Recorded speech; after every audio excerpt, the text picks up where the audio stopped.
ассалому алайкум дӯстон азиз, умедвор ҳастам ки ҳар яки шумо хуб ҳастед. имрӯз хостам ки як мавзӯи муҳимро дар борааш каме ҳарф занем ва дар охир боз як хабари хуш барои шумо ҳам дорам.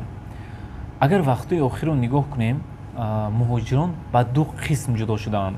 қисми якум бошад, мебиёянд дар ин ҷо кор мекунанд ва вақте ки аз ин ҷо мераванд ё ин ки худо накарда аз корашон уволид мешаванд, ё ин ки бемор мешаванд ва ё баъзан мешавад ки яъне запрет на въезд мемонанд, аз ҳамон лаҳза даромади онҳо маҳкам мешавад.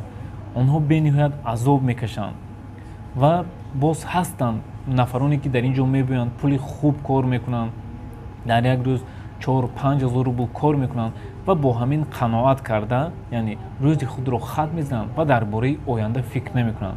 албатта ин хислати на он қадар хуб аст ки дар аксарияти мардум дида мешавад. онҳо нақшаи ояндаи худро тартиб намедиҳанд, яъне ҳамин рӯзро мебинанд ва ояндаро фикр намекунанд. мо медонем ки тақдири мо дар дасти худованд аст, лекин мо ҳам бояд кӯшиш кунем, бояд ҳаракат кунем, нақшаи ояндаи худро нигоҳ кунем. ҳастанд бачаҳое ки мебиёянд пулҳои хуб кор мекунанд, лекин мераванд ин пулҳоро асосан ба таъмири хона, ба гирифтани мошин ва ба ҳамин чизҳо сарф мекунанду ояндаро фикр намекунанд ки ягон бизнес кушоем, ягон чизро омӯзем, ягон ояндаи худро яъне тартиб диҳем ки дар чунин ҳолатҳо мо азоб накашем. ин чизро кам фикр мекунанд. ростӣ ҳоло як чизро мегӯям ки ин аз сари худам ҳам бисёр гузаштагӣ аст. вақте ки ман дар завод кор мекардам, ҳар боре ки ба ватан мерафтам, дар он ҷо аз ҳамин корам мебаромадам, расходи ман сар мешуд. вақте рафта аз самолёт мефуромадам, расходам бошад яъне 2 баробар зиёд мешуд. ҳамин тавр боз билетро қарз гирифта ин ҷо меомадам. дар ин ҷо бошад мебиёед аввал то як ҳафта документ, баъдан боз меравед патент, ҳамин тавр як моҳ мегузашт то ба кор медароед ки хело вақт мегузашт. то ҳамин вақт дигар вақт барои хӯрока хӯрдан, барои документ кардан ҳама рӯз то рӯз қарз болои қарз мешуд. лекин вақте ки шумо як чиз дигар аст ки аз хона мебароед, аз ҳамон рӯз чош ки хона кор мекунад. вақте мебинед 30 рӯз шуд, аллакай ба шумо занг мезанад, рафтанада як моҳ шуд ку пул равон намекунед. ин чизро ба фикрам шумо хуб дарк мекунед. вақте ки мо соли 2018 бизнес кушодем ва ман ба ватан рафтам, он ҷо рафтам ки аллакай даромади ман аз ин ҷо буд. аз ин ҷо ҳар ҳафта, ҳар як рӯз, 2 рӯз пул мерафт. ман ҳамон вақт як хушбахтии хубро эҳсос кардам ки чӣ қадар хуб аст, чун дар хонаи хеш табор мегаштам, масалан дар ҳар куҷо мегаштам, лекин даромади ман рӯз то рӯз меомад, даромад доштам, дар бораи пул тамоман фикр намекардам ва аз ҳамон лаҳза фикр мекардам ки яъне ман ҳамин чизро бояд мо ба дигарон ҳам омӯзонем, яъне чизе ки ба худам маъқул буд, мехостам ки ба дигарон ҳам ҳаминро омӯзонам ва ҳамин тавр якчанд нафарро мо омӯзондем. мо ҳоло агар ба қисми дуюм нигоҳ кунем, ҳоло бачаҳои мо ҳам ба соҳаи бизнес гузашта истоданд, аллакай мо якчанд нафарро ёд додем, ҳамин сол якчанд воқеаҳо кардем, дар ҳар направлениҳо ёд додем, дар маркет плейс, ҳоло бошад социални сетҳо, масалан чанд шогирдҳои мо аст ки кор карда истоданд, интернет магазин сохта истоданд. ин албатта хуб аст, лекин ҳамин қисми дуюми муҳоҷирон бошад хело кам аст. афсӯс, мо нақша дорем ки яъне ҳамин қисми дуюмро хело баланд бардорем ва қисми якумро паст кунем, то ҳадди аққал инҳо паст шаванд, яъне ҳамон қисми якум ба қисми дуюм, яъне барои баъзе чизҳоро омӯзанд, бизнесҳои худро кушанд. вақте ки инҳо ҳам ба тоҷикистон мераванд, яъне ба ватан мераванд, дар бораи даромад фикр накунанд. мо нақшаи асосии мо ҳамин аст. 2 рӯз пеш, яъне рӯзи 15 як вебинари бепул ташкил карда, баъзе роҳҳои пул кор кардан аз социални сетҳо, интернет магазин сохтан, ҳамин барои бачаҳо фаҳмондем ки албатта вақт камӣ мекунад, дар як соат ҳама инро гуфта намешавад, чун социални сет бениҳоят калон аст. аз ҳамин ҳисоб ҳаминҳоро ба гурӯҳҳо тақсим карда тарифҳо кардем ва пешкаш шумо мегардонем. касоне хоҳанд ки дар ҳақиқат ҳаёти худро тағйир диҳанд, ҳамин чизҳоро омӯзанд, тариқи социални сет бизнес кардан, пул кор кардан. ҳоло ман барои шумо як мефаҳмонам.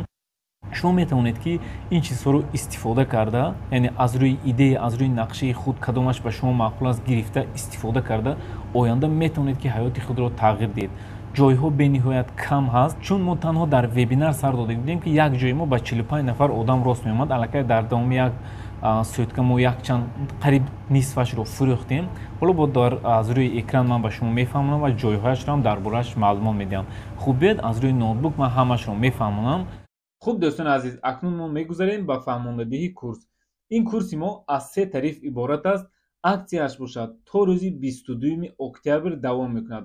пас аз 22 нархи асосӣ ва ҳамин тавр курси мо боз маҳкам мешавад ки боз дигар харида наметавонед. мо дар курс дар тарифи стандарт 50 ҷой, дар премиум 30 ва дар вип бошад 70 ҷой ҷудо кардага ҳастем ки аллакай як сӯтка мо курсро сар додем. дар ин курс як қисмашро хариданд. дар ҳамон группаи вебинаре ки мо мондем 6500 як ҷой ба 45 нафар рост омад. ҳоло бошад мо дар инстаграм ва ютуб ҳам сар додем ки дар як ҷои курси мо тақрибан ба 200 нафар рост мебиёяд. хуб мо сар мекунем. дар тарифи стандарт мо ҷой додага ҳастем инстаграм, телеграм ва вконтакте. яъне дар инстаграм роҳҳои пулкоркунӣ, бизнес кардан, интернет магазин кушодан, ҳаминро мефаҳмонем. чӣ хел рилсро пеш бурдан, историяро зиёд кардан, подписчик ҷамъ кардан. дар телеграм бошад чӣ хел яъне тариқи бот сохтан, интернет магазин сохтан, тариқи ботҳо яъне автоматизировать кардани бизнес, бор товар мондан, реклама кардан, ҳамаи инро мефаҳмонем. дар вконтакте ҳам чӣ хел сообщество кушодан, интернет магазин кушодан, пеш бурдан, реклама сар додан, ҳамаи инро аз ин мавзӯъҳо шумо метавонед ки омӯзед. аммо инҳоро чаро ҳар сеашро якҷоя мондем? чунки инҳо дар якдигар алоқамандӣ доранд. масалан ҳоло дар вконтакте борҳои брендро реклама сар дода намешавад, ё ин ки дар инстаграм ҳам борҳои брендро баъзан маҳкам мекунад.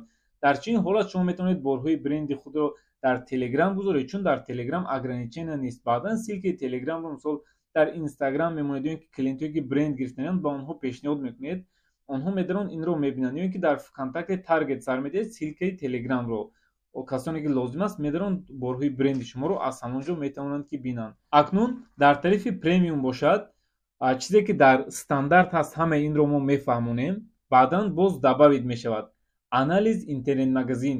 яъне пеш аз интернет магазин кушодан шумо чӣ хел бояд товарро анализ карда омӯзед, чӣ хел конкурентҳои худро анализ кунед, чӣ хел клиентҳои худро анализ кунед.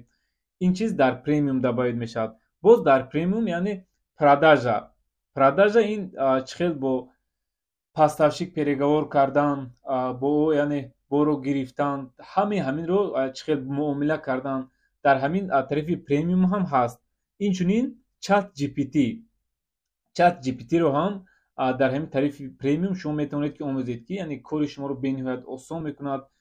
ҳатто картинкасозӣ, видео кардан дар соҳаи бизнес якчанд gptҳоро дар ин мавзӯи шашум мо барои шумо мефаҳмонем.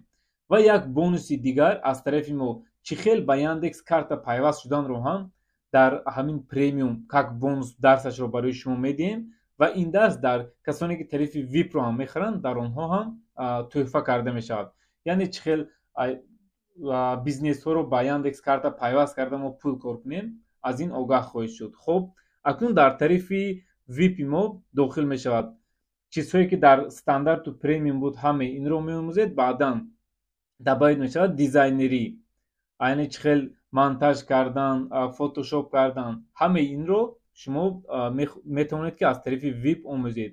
инчунин ҷои корӣ чӣ хел вақте ки шумо тарифи випро гирифтед, хондед, чизҳое ки мо гуфтем аз худ кардед ва результати хуб доред, мо барои шумо яъне ҷойҳои корӣ пешниҳод мекунем. мо агентствои роҳноморо мекушоем ва дар ҳамон ҷо барои шумо баъзе корҳоро пешниҳод мекунем ки шумо ҳатто дар хонаи худ бошед ҳам ҳамин корҳоро буд карда метавонед ки яъне пул кор кунед. как дар командаи мо пайваст мешавед онлайн ва мо заказҳоро барои шумо медиҳем, шумо ҳамин корҳоро буд карда метавонед ки ин тавр ҳам пул кор кунед. хуб нӯҳум бошад интернет магазин, яъне чӣ хел интернет магазинро кушодан, борҳоро доставка кардан, аз куҷо гирифтан, тарзи яъне баъзе лавозимотҳои даркорӣ онлайн пур кардан, бо кадом компания, ҳамаи инро мо дар ин ҷо мефаҳмонем. охирон бошад суҳбати онлайнӣ, яъне ман дар як ҳафта як бор занг зада касоне ки випро харидага ҳастанд бо онҳо суҳбат мекунам, ба саволҳояшон ҷавоб медиҳам. акнун курси моро кӣ гирифта метавонад? дӯстон, шахсоне ки дар бораи интернет маълумот надоред, масалан аккаунтро кушода наметавонед, тафаккур дар бораи яъне бизнес тамоман надоред, ба шумо тавсия намедиҳам. шахсоне ки камтар интернетро мефаҳманд, мехоҳанд ки ягон бизнес кушоянд, ягон ин корҳоро омӯхта, яъне телефонро сарфаҳманд ё ки кам кам ноутбукро мефаҳманд, тариқи вақте ин чизҳоро ёд мегиред, шумо метавонед ки аз ин роҳ пул кор кунед. агар шумо яъне телефонро хуб нафаҳмед, ноутбукро нафаҳмед, ба шумо тавсия намедиҳам, чунки барои шумо дар як муддати кӯтоҳ результат ҳам намедиҳад. барои ин бояд шумо хело зиёд омӯзед, чунки курси мо муддаташ кам ҳаст. мо ҳамин дарсҳоро медиҳем, мефаҳмем, бачаҳо ки омӯхтанд зуд боз дарсҳоро маҳкам мекунем. барои ҳамин агар мехоҳед ки зиндагии худро дар ҳақиқат тағйир диҳед, мехоҳед ки оянда нақшҳои худро иваз карда, яъне ба корҳои онлайнӣ гузаред, марҳамат, як имконият барои шумо. худованд ҳамаи шуморо нигаҳбон бошад. Саволҳо бошад, марҳамат нависед. ба менеҷери мо дар ин рақамҳое ки мебинед ба Telegram ва WhatsApp муроҷиат кунед.